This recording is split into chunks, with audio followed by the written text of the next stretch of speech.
Asora no pa nyame amade pa che ye we fie ne ye hu se traffic monkrofo bia begina wo ti na ipie ko gina wo hwe mo a na minya ba ko che se e otumfo de convoy na ebetwem ha ti mo nkomodidi mu no mo se be ma bia ni ha enna no pai ye gina ha ye kura yensam 10,000 Ghana cedis a ye de ma ye nuanom tuo eka ye nkrofo binom tuo eka bono adehye binom nananom akasa ho be de panyini dware wi a na nsu asa tumfo betwam a okwen ni omo nkrofo enso sha ase se ombebo president na omo ede omo tete moto so ne omo cars mu ene omo tonton ade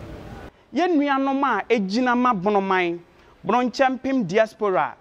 ese yemra ne yemeye baye kakra na nye we ni bedikan ne yetoso biem ebeba endi kwansima bia na ehu se omo motos ne omo cars ni bia ide abisisi wo omo start na omo si na ne se omo tututu ede eba mpapa so e bia kan media hin su bia hin se be kan se no wa wani enhu na unjinne yema ye kasa nye tintin bebre ye me bonkru bia nananom ene nyankopon ye dana sese bia tinkoma guy baako tie kwanya ne tu kan ye ne baako so kan minia ya no yede odi machi me force ya say ntimi papa ne omo struggle kaka ena ofa mantam ntimi force ya say me hu me papa ansa ma ba fie wow ntimi fa mantam saa na me friend no che me say ojumo ntimi mbra ye ne asantefoni issue bia we kitu abi ne aba ntima mo bia anfa nhye ne trim say ye ne obi wo asembia na say ne obi wo basabasa yi bia Bronchampim Association yade enchia efri ye patrons eye Obrempon Krutachi the second aba seman hene patron otoso mienu eye ye nana ose ade yo nana agiman badu do maman wura ye wotoso biem eye ye nana odene ho eye suma man hene odene ho afram brempon ne otoso eye nana osena kofuna nana tabi yaw afe bono maimu ehemfo nyina nana techman hene ye kokromoti a yentumi ensan ne ho mmopo dabida akan nyina piesie Bronchampim de duakwa ye nana ose ade yo akumfiameo a wotoso nan e de bre obibia ye gina ha ye gina se Bronchampim Association ya sem eye tie na no ye nyina nim oyene a etu techiman man bra ohaw ebi ebe toya boboano yenka bi nhyiemu na yete ho na amanfo ba ebedi mrento asem ewa ha anokwasem ni bonoman kire se ye akan nyina piesi ampa nti da bia me de ye symbol anase ye flag himu symbol eye mfanto ho e de kire amanfo se eye akokoba tan kese ne mma egina ne nchen na se de mpanyimfo be kan ye he akokoba tan wotiaba nanso wonkumba nti de ebesi ye he yetimi hye ye ho soma ne yenka na amanfo hwehwe se ebesi kura he wansisa na ene hia du tuo eka ye nkrofo binom tuo eka bono adehye binom nananom akasa ho be de panyini dware wi a na nsu asa nti ye de ye delve in bebre anase ye nkamu asem bebre enne ye gina ha ye nuanom a egina ma bonoman Bronchampim diaspora ese yemra ne yemeye baye kakra na nye we ni bedikan ne yetoso biem ebeba niti true ene India Man TV ene nahwefo afenso Odasani TV ene na yonkofo nan bia beso beka be hubom enna no pai ye gina ha ye kura yensam 10,000 Ghana cedis a yade maye nuanom se bemfa nhwe be ho ayarehwe na bebi a bronya he so ye hye bebo se ye beba ene ba bedi bronya na akira asem bia he Bronchampim Association yenten nada ye beba esanse banije ye nije besunso eye yesu ti ye ba no pai a na yɛnante seɛ ɛne he mɛgyina me ne me mpanyimfoɔ nyinaa nam na afei deɛ ma presente ɛde ama yɛ nana Konti hene yɛ nana tachi free ya wɔwɔ techiman Konti hene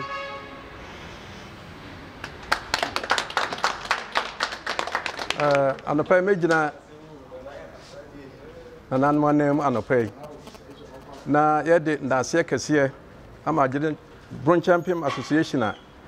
wɔmanya nuadɔ ne dɔ kɛseɛ ɛde ama yɛn nkurɔfoɔ mu prepraeɛ nsɛm a yona a ɛsiiɛ no ɛyɛ adeɛ bi a na ɛha adwene yie na wɔmanya adwempa adwene ho ayɛ contribution sɛ saa adeɛ wei wɔmfa ntɔkosua ne tobi mfa nhyira wɔn ano na wɔn gyina wɔn akyi pintin mmerepa mu no wɔn bɛsan de ebi abɛka ho nti yɛbɛda n'ase sɛ wei si yɛn na wɔn ana na mmeranteɛ wɔn atutu wɔn nan akɔ round apɛ bibi sɛ nkora yi mfa nhyira wɔn ano yɛda wɔn ase bebree bɛda n'adeɛ no ɛde ama prince no so wɔn nso wɔ pira bi nyame nko a anka wɔ firi mu koraa yɛda n'ase pii nti wɔn nso ɔbɛgye na wɔde ama nkɔlaa no thank you mɛda me nuanom nyinaa ase mɛda Bronchampim Youth Association mɛda bɛ nyinaa ase mɛda ɔse adeyɛ Konfiamio Bronchampim Dudu akwa aka mo pc mɛda n'ase mɛda ɔse adeyɛ Ajimambadu mɛda n'ase Abase hene Atebubu ebi a mantima mo bia din bia mɛda base na ade a Bronchampim Youth Association ba yɛ he yɛni aso yɛni agye sɛ nkura be prepare yɛnsɔ envelope mu na yɛmfa ntokosua ɛmfa nhyira ba no ase de bia ka ne media he so bia he sɛ bɛ ka ne sei no wa wani enhuna unjinne yɛma yɛkasa nyɛ tenten bebree yɛma bonkuru bia nananom ene nyankopɔn no yɛda n'ase sɛ bia te nkoma abedu saa bere nti sɛ mote aseda kɛse a titru yɛ president ene Bronchampim Association de aseda ma be nyinaa sɛ de ba so Bronchampim yi enko no saa pepepe de bia yɛkasa me yɛkasa atete banyeye ne yɛbɛgyina baabiaa bɛdi biaa tem ɛnni biaa tem media nso wohwɛ a abonofo nyɛ yɛ koraa ne yɛ kasa wohwɛ aman ho dɔ bebree bɛkasa ma yɛ nti yɛni aso de Bronchampim Youth Association ɛda bɛ no nyinaa ase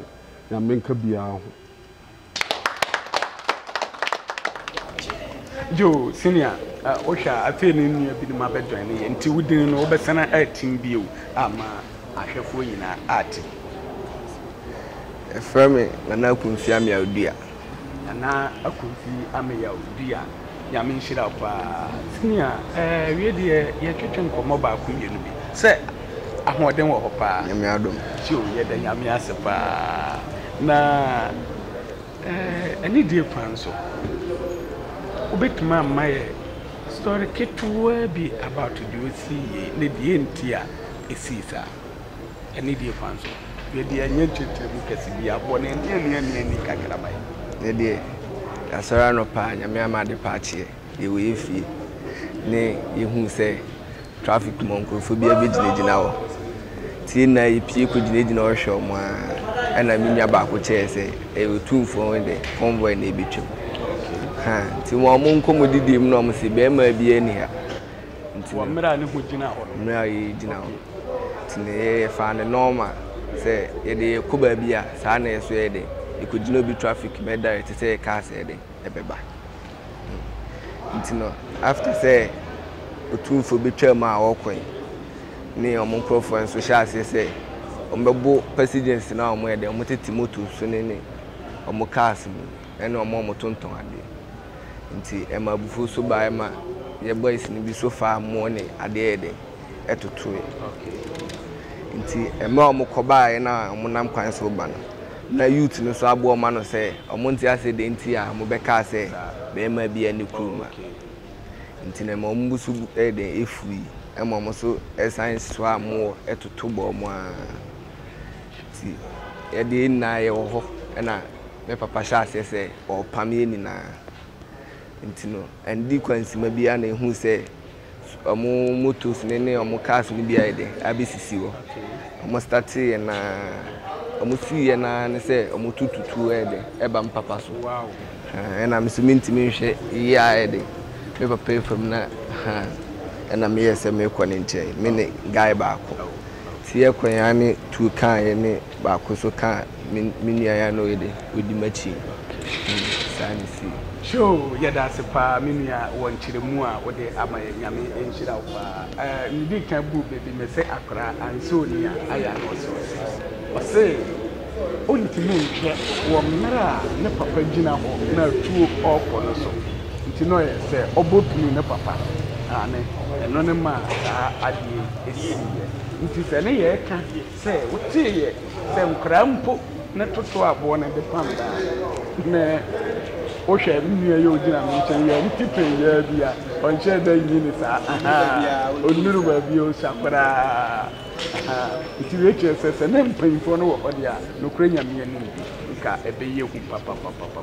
nti tama tuo no bi ka wo no wan hu hwe bi o kopense udu hospital na se utianu hu bi ka me force I say nti me papa ne omo struggle kaka